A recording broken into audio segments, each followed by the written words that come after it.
Hello everyone, I Prabhu welcome you to my YouTube channel let's English. जैसा कि आप लोग जानते हैं, इससे पहले वाले वीडियो में सेशन में हम लोगों ने एक इंट्रोडक्टरी पार्ट देखा था पार्ट्स ऑफ स्पीच के बारे में, और ग्रामर में पार्ट्स ऑफ स्पीच का रोल क्या होता है और किस तरह से हम उनको समझ सकते हैं रटने की अपेक्षा। अगर मैं आपको रिकॉल करा हूँ तो हम लोगों ने 8 पार्ट्स ऑफ स्पीच के बारे में लास्ट वीडियो में डिस्कशन किया था। जैसे कि बोर्ड पर आप देखेंगे तो you will find 8 parts of speech के नाम मेंशन थे। एक बार मैं फटाफट से रिकॉल कर देता हूँ जिससे हम आगे के सेशन को कंटिन्यू करते हैं। राइट, नाउन एक वर्ड में बताया था नेम। अगर नेम रिपीट होता है वी यूज प्रोनाउन। नाउन या प्रोनाउन में कुछ ऐड करना that is called adjective. Verb मतलब एक्शन, एक्शन मतलब वर्क। हर वो चीज़ जो एक काम को रिप्रेजेंट करे that is called verb. Right, verb में कुछ ऐड करना एडवर्ब हो जाता है। एडवर्ब एडजेक्टिव में भी ऐड होते हैं और एडवर्ब में भी। राइट, नेक्स्ट देखते हैं कंजंक्शन। कंजंक्शन में हम लोगों ने जस्टिफाई किया था जंक्शन। जंक्शन क्या काम करता है? जोड़ने का। तो वैसे ही कंजंक्शंस को इंग्लिश में क्या कहा जाता है? कनेक्टर्स। क्या कनेक्ट करते हैं? Minimum 2 words, minimum 2 sentences, minimum 2 phrases या मिनिमम 2 क्लॉजेस। राइट, प्रेपोजिशन के बारे में हम लोगों ने देखा था कि प्रेपोजिशन रिलेशन एस्टैब्लिश करता है किसके बीच में? नाउन प्रोनाउन, प्रोनाउन प्रोनाउन या प्रोनाउन नाउन, या मैं कहूँ सब्जेक्ट का ऑब्जेक्ट से रिलेशन जब ज़रूरत है वी यूज़ प्रेपोजिशन। राइट, वहीं हमने ये भी देखा था कि प्रेपोजिशन का जनरल पोजीशन नाम में ही छिपा है, प्रीपोजिशन, यानी इसकी पोजीशन किससे पहले होती है? नाउन या प्रोनाउन से पहले, क्योंकि उन्हीं का रिलेशन बताता है। राइट, इंटरजेक्शन क्या काम करते हैं? Exclamatory words.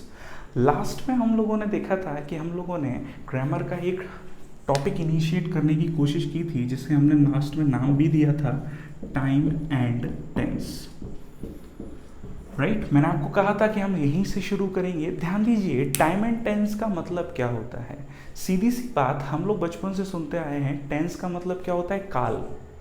अब ये काल क्या है? दिमाग में एक डेफिनेशन खुद में खुद बन जाती है कि काल इक्वल्स टू समय। तो इसका मतलब टाइम और टेंस बराबर हैं। देखिए, थोड़ा सा समझने की कोशिश करते हैं। टाइम क्या है? समय। राइट, समय मतलब जिसमें हम कोई चेंजेस नहीं कर सकते, वो अपनी स्पीड के अकॉर्डिंग चलेगा। लेकिन टेंस, टेंस का पता हम तब तक नहीं लगा सकते जब तक कि सेंटेंस में क्या ना दी हो आपकी वर्ब। जब तक वर्ब नहीं है आप नहीं बता सकते ये कौन सा टेंस है। और वर्ब क्या काम करती है? या तो क्या बताएगी सेंटेंस का एक्शन क्या कर रहा है, हो रहा है, या फिर क्या बताती है किसी भी चीज का स्टेट, यानी हिंदी में क्या बोलते हैं? अवस्था। यानी अगर मैं इंग्लिश के पॉइंट ऑफ व्यू से समझने की कोशिश करूं तो टेंस वहां पर एक्शन और स्टेट को डिफाइन करता है किस समय पर हुआ। राइट, अब थोड़ा ध्यान दीजिए, हम लोगों ने पढ़ा है टेंस कितने तरह के होते हैं? 3 तरह के, जबकि थोड़ा मॉडिफाई करने के हिसाब से इस चीज़ को ज़रा समझते हैं। राइट, मैं आपको थोड़ा बताने की कोशिश करता हूँ कि हम लोग जो चीज़ डिफाइन करने वाले हैं अभी, वो थोड़ा सा कॉन्सेप्ट के आधार पर समझने की ज़रूरत है। राइट, जैसे मैंने आपसे बोला कि टाइम जो वर्ड है टेंस है। टेंस का मतलब हमने क्या देखा? जो किसको रिप्रेजेंट करे? एक्शन को या स्टेट को। वहीं मैं कहूँ टाइम कितने टाइप का होता है? 3। सबसे पहले क्या हुआ? प्रेजेंट, उसके बाद क्या आया? पास्ट, और उसके बाद क्या आया? फ्यूचर। अब हम लोग के दिमाग में क्वेश्चन आता है, ज़रा समझने की कोशिश कीजिएगा। हमको क्या, हमें लगता है कि ये तो टेंस है जबकि ये तीनों टाइम है। अब इन 3 टाइम पर जो जो एक्शन परफॉर्म होगा, जो जो स्टेट होगी, वो किसके अंडर काउंट होगी? टेंस के अंदर। और टेंस वहाँ कितने टाइप के होते हैं? 4 तरह से। ज़रा ध्यान दीजिएगा। सबसे पहला, जिसे हम लोग क्या नाम देते हैं? सिंपल, या हम क्या बोलते हैं? Indefinite. Right, first one. Second जो टेंस है आप सब लोग जानते हैं, क्या बोलते हैं उसको? कंटिन्यूअस। राइट, थर्ड वन जिसे हम क्या कहते हैं? परफेक्ट। और लास्ट में हम लोगों का क्या आता है? Perfect continuous.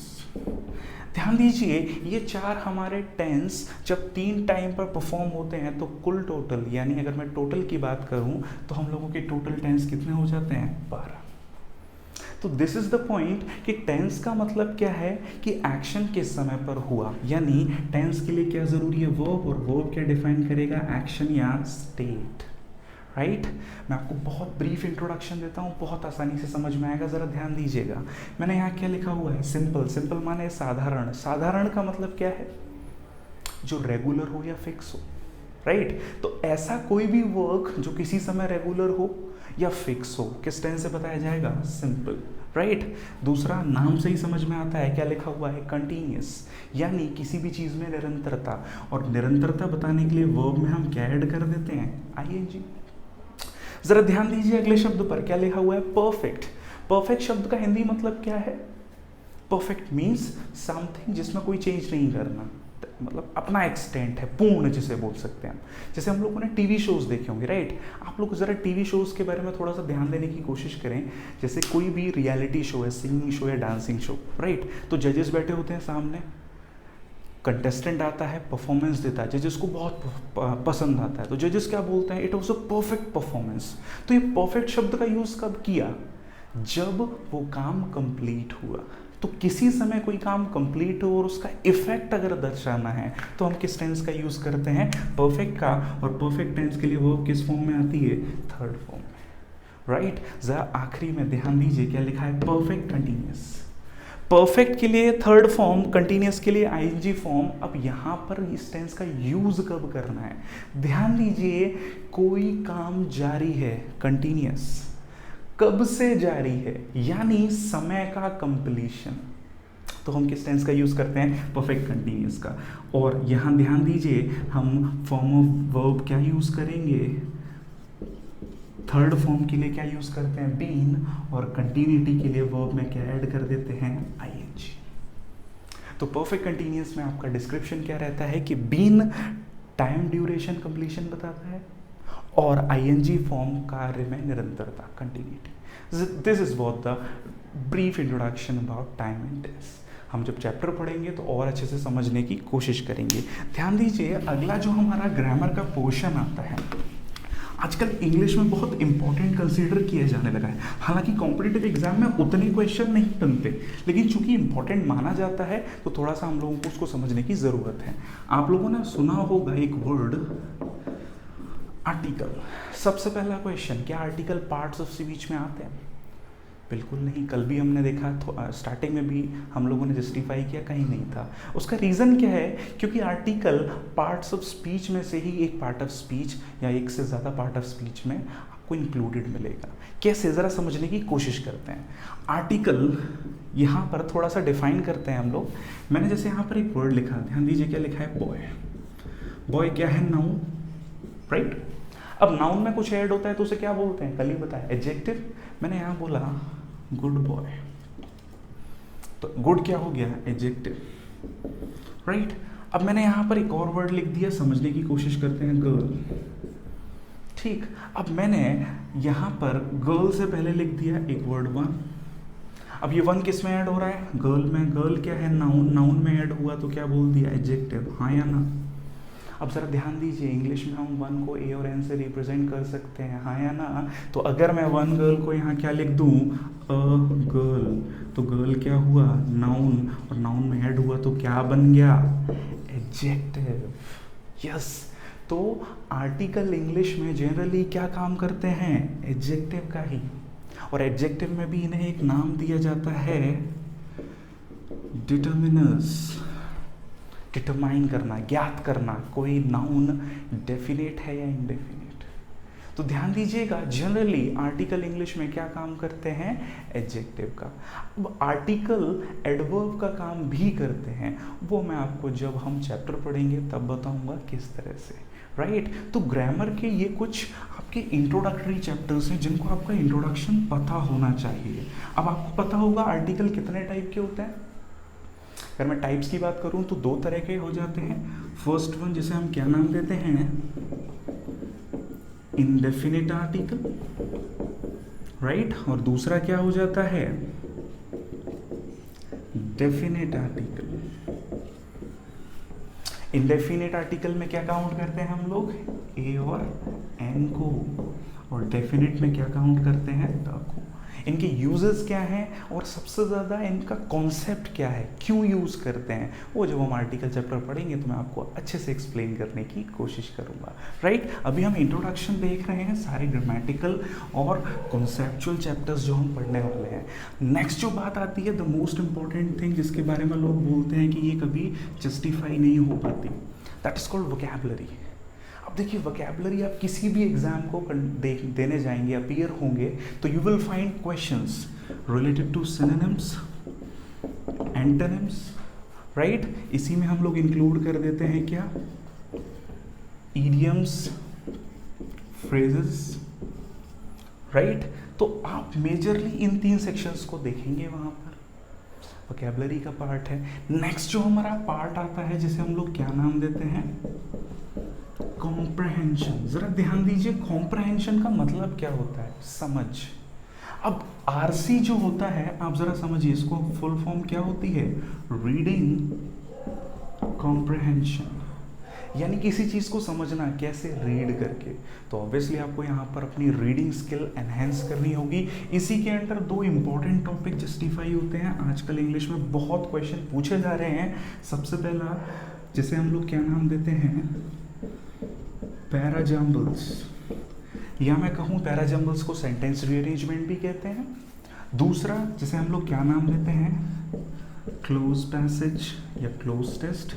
अब क्लोज टेस्ट में क्या करना होता है, एक पैराग्राफ होता है जहां आपको कुछ फिलर्स मिलेंगे जो हमें ग्रामर, लॉजिक और कॉलोकेशन के आधार पर फिल करने होते हैं। तो जब हम क्लोज टेस्ट सीखेंगे, आई अश्योर यू, मैं आपको एलिमिनेशन का एक ऐसा प्रोसीजर बताऊंगा जिसकी वजह से आप मैक्सिमम आंसर्स सही दे पाएंगे, मैक्सिमम क्वेश्चन के आंसर सही दे पाएंगे, राइट। पैराजम्बल्स में क्या होगा, कुछ अलग अलग टाइप के आपको सेंटेंसेस दिए होंगे जिन्हें आपको मीनिंगफुल वे में अरेंज करना है। ध्यान दीजिए, the most important thing in English is that कि आपका एग्जाम पेपर 4 चीज़ों पर आधारित होगा, vocabulary, grammar, comprehension and last one is logic.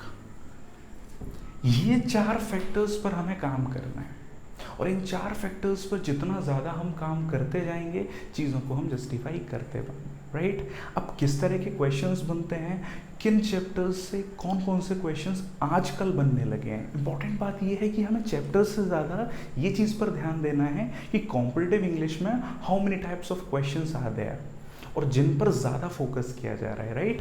तो इंट्रोडक्शन के आधार पर this is what I will teach you in my classes, right.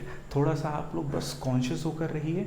I assure you, मैं आपको इंग्लिश को समझाने की कोशिश करूँगा, रटाने से ज़्यादा। ध्यान दीजिए, रूल्स, रेगुलेशन, कॉन्सेप्ट्स, इन सबको हम लोग पीछे छोड़ेंगे, हमें सिर्फ चीज़ों को समझना है। तो नेक्स्ट क्लास में, यानी नेक्स्ट वीडियो सेशन में, मैं आपके लिए लेकर आऊँगा एक चैप्टर जिसके बारे में हम एनालिसिस करेंगे और उसको समझने की कोशिश करेंगे। आई होप आपको एक शॉर्ट इंट्रोडक्शन कल और आज समझ में आया हो, और आने वाले सेशंस को आप लोग एंजॉय करेंगे, राइट। बस चीज़ें थोड़ा सा ध्यान से समझने की कोशिश कीजिए, बस एक चीज़ करते रहिए, घर पर बैठकर आप अपनी रीडिंग स्किल पर काम कीजिए। देखिए, रीडिंग कोई चैप्टर नहीं है, रीडिंग एक स्किल है, और स्किल बार बार प्रयास करने से, एफर्ट्स देने से एनहेंस होगी, राइट। और रीडिंग का बेनिफिट आपको एग्जाम में ज़रूर मिलेगा। तो आप बस रीड कीजिए, बिल्कुल मत सोचो समझ में आ रहा है या नहीं, आप बस इस तरह से रीड करो कि टंग को हैबिचुअल हो जाए, टंग आपकी हैबिचुअल हो जाए वर्ड्स को रीड करने की। और जब ये स्टेट आ जाएगी, लेट मी टेल यू, आप इंग्लिश में सारी चीज़ों को सही से सही मार्क करने की कोशिश करेंगे, right. So this is all for now, will meet you next video with some important lessons. Till then, take care, thank you very much for watching this video.